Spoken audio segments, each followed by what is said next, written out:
Hello and welcome to my channel, or welcome back to my channel. My name is Jay and this is a web of classic tales. If you're enjoying the videos, please like, subscribe, and share. If you want notifications every single time a new video is uploaded, please click on the little bell icon. Today we will continue reading Lewis Carroll's Alice's Adventures in Wonderland. A large rose tree stood near the entrance of the garden. The roses growing on it were white, but there were 3 gardeners at it, busily painting them red. Alice thought this a very curious thing, and she went nearer to watch them. And, just as she came up to them, she heard one of them say, "Look out now, Five, don't go splashing paint over me like that." "I couldn't help it," said Five in a sulky tone. "Seven jogged my elbow." On which Seven looked up and said, "That's right, Five, always lay the blame on others." "You'd better not talk," said Five. "I heard the Queen say only yesterday you deserve to be beheaded." "What for?" said the one who had spoken first. "That's none of your business, too," said Seven. "Yes, it is his business," said Five, "and I'll tell him. It was for bringing the cook tulip roots instead of onions." Seven flung down his brush and had just begun, "Well, of all the unjust things," when his eye chanced to fall upon Alice as she stood watching them, and he checked himself suddenly. The others looked round also, and all of them bowed low. "Would you tell me, please," said Alice a little timidly, "why are you painting those roses?" Five and Seven said nothing, but looked at Two. Two began in a low voice. "Why, the fact is, you see, miss, this here ought to have been a red rose tree, and we put a white one in by mistake, and if the Queen was to find it out, we should all have our heads cut off, you know. So you see, miss, we're doing our best, afore she comes to—" At this moment, Five, who had been anxiously looking across the garden, called out, "The Queen! The Queen!" and the 3 gardeners instantly threw themselves flat upon their faces. There was a sound of many footsteps, and Alice looked round, eager to see the Queen. First came 10 soldiers carrying clubs. These were all shaped like the 3 gardeners, oblong and flat, with their hands and feet at the corners. Next the 10 courtiers. These were ornamented all over with diamonds, and walked 2 and 2, as the soldiers did. After these came the royal children. There were 10 of them, and the little dears came jumping merrily along, hand in hand, in couples. They were all ornamented with hearts. Next came the guests, mostly kings and queens, and among them Alice recognized the White Rabbit. It was talking in a hurried, nervous manner, smiling at everything that was said, and went by without noticing her. Then followed the Knave of Hearts, carrying the king's crown on a crimson velvet cushion, and last of all this grand procession came the King and Queen of Hearts. Alice was rather doubtful whether she ought not to lie down on her face like the 3 gardeners, but she could not remember ever having heard of such a rule at processions. And besides, what would be the use of a procession, thought she, if people had all to lie down on their faces so they couldn't see it? So she stood where she was and waited. When the procession came opposite to Alice, they all stopped and looked at her, and the Queen said severely,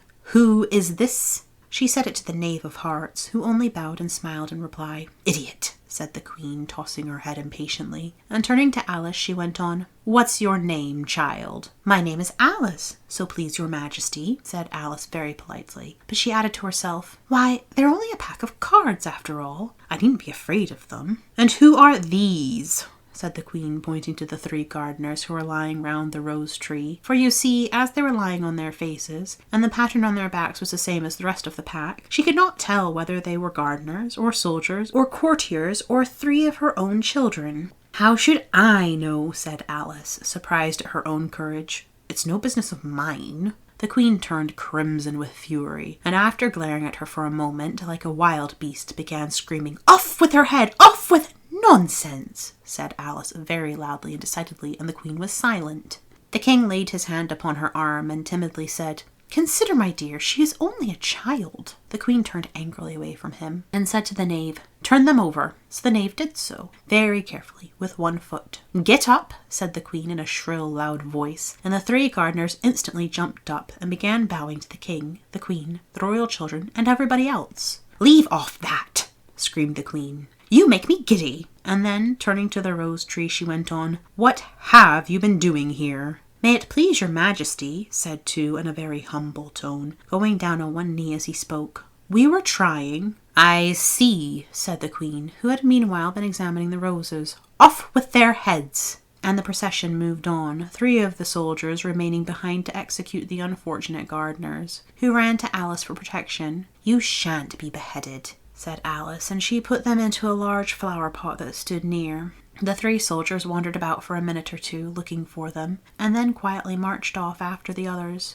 "Are their heads off?" shouted the Queen. "Their heads are gone, if it please your Majesty," the soldiers shouted in reply. "That's right," shouted the Queen. "Can you play croquet?" The soldiers were silent and looked at Alice, as the question was evidently meant for her. "Yes," shouted Alice. "Come on then," roared the Queen, and Alice joined the procession, wondering very much what would happen next.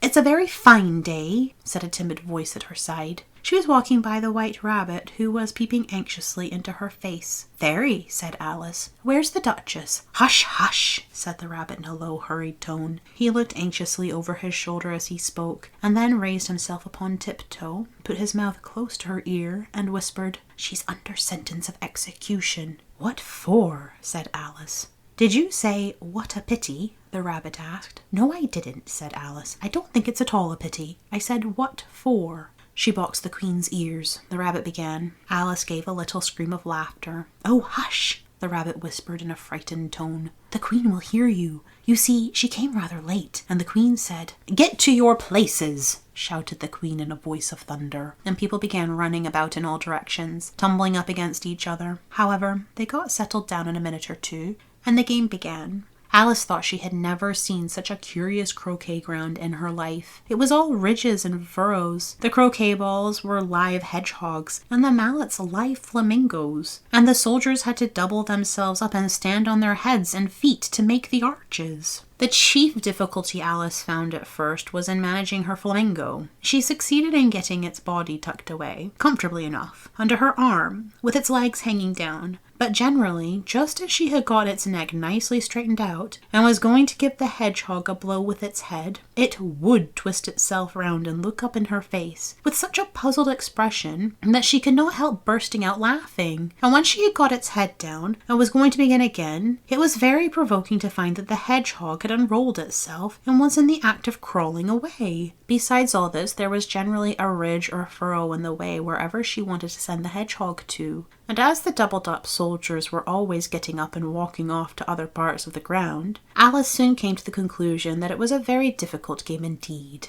The players all played at once without waiting for turns, quarrelling all the while, and fighting for the hedgehogs. And in a very short time the Queen was in a furious passion, and went stamping about and shouting, "Off with his head," or "Off with her head," about once in a minute. Alice began to feel very uneasy. To be sure, she had not as yet had any dispute with the Queen, but she knew that it might happen any minute. And then, thought she, what would become of me? They're dreadfully fond of beheading people here. The great wonder is that there's anyone left alive. She was looking about for some way of escape, and wondering whether she could get away without being seen, when she noticed a curious appearance in the air. It puzzled her very much at first, but after watching it a minute or two, she made it out to be a grin, and she said to herself, "It's the Cheshire Cat. Now I shall have somebody to talk to." "How are you getting on?" said the cat, as soon as there was mouth enough for it to speak with. Alice waited till the eyes appeared, and then nodded. "It's no use speaking to it," she thought, "till its ears have come. Or at least one of them." In another minute the whole head appeared, and then Alice put down her flamingo and began an account of the game, feeling very glad she had someone to listen to her. The cat seemed to think that there was enough of it now in sight, and no more of it appeared. "I don't think they play at all fairly," Alice began in a rather complaining tone. "And they all quarrel so dreadfully one can't hear oneself speak. And they don't seem to have any rules in particular. At least, if there are, nobody attends to them. And you've no idea how confusing it is, all the things being alive. For instance, there's the arch I've got to go through next, walking about at the other end of the ground. And I should have croqueted the Queen's hedgehog just now, only it ran away when it saw mine coming." "How'd you like the Queen?" said the cat in a low voice. "Not at all," said Alice. "She's so extremely—" Just then she noticed that the Queen was close behind her listening, so she went on, "Likely to win? That it's hardly worthwhile finishing the game." The Queen smiled and passed on. "Who are you talking to?" said the King, coming up to Alice and looking at the cat's head with great curiosity. "It's a friend of mine, a Cheshire Cat," said Alice. "Allow me to introduce it." "I don't like the look of it at all," said the King. "However, it may kiss my hand if it likes." "I'd rather not," the cat remarked. "Don't be impertinent," said the King. "And don't look at me like that." He got behind Alice as he spoke. "A cat may look at a king," said Alice. "I've read that in some book, but I don't remember where." "Well, it must be removed," said the king very decidedly, and he called to the queen, who was passing at the moment. "My dear, I wish you would have this cat removed."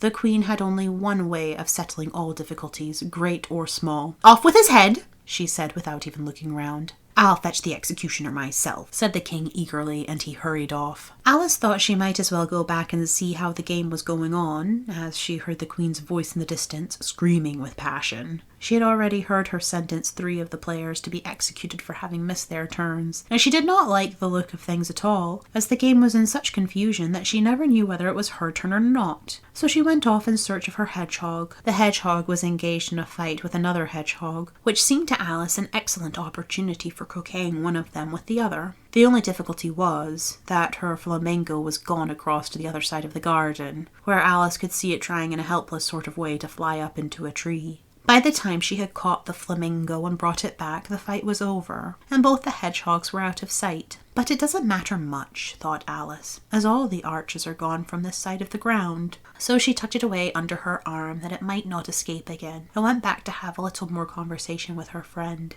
When she got back to the Cheshire Cat, she was surprised to find quite a large crowd collected round it. There was a dispute going on between the executioner, the king, and the queen, who were all talking at once, while all the rest were quite silent and looked very uncomfortable. The moment Alice appeared, she was appealed to by all 3 to settle the question, and they repeated their arguments to her, though, as they all spoke at once, she found it very hard to make out exactly what they said. The executioner's argument was that you couldn't cut off a head unless there was a body to cut it from, that he had never had to do such a thing before, and he wasn't going to begin at his time of life. The king's argument was that anything that had a head could be beheaded, and that you weren't to talk nonsense. The queen's argument was that if something wasn't done about it in less than no time, she'd have everybody executed all round. It was this last remark that had made the whole party look so grave and anxious. Alice could think of nothing else to say but, "It belongs to the Duchess. You'd better ask her about it." "She's in prison," the queen said to the executioner. "Fetch her here." And the executioner went off like an arrow. The cat's head began fading away the moment he was gone, and by the time he had come back with the Duchess, it had entirely disappeared. So the king and the executioner ran wildly up and down looking for it, while the rest of the party went back to the game. Thank you for listening. This has been Lewis Carroll's Alice's Adventures in Wonderland, Chapter 8. I've been Jay. This has been a Web of Classic Tales. Please like, subscribe, and share. Click on the little bell icon for notifications. I hope you're having a fantastic day. Have a nice life, and I'll see you next time.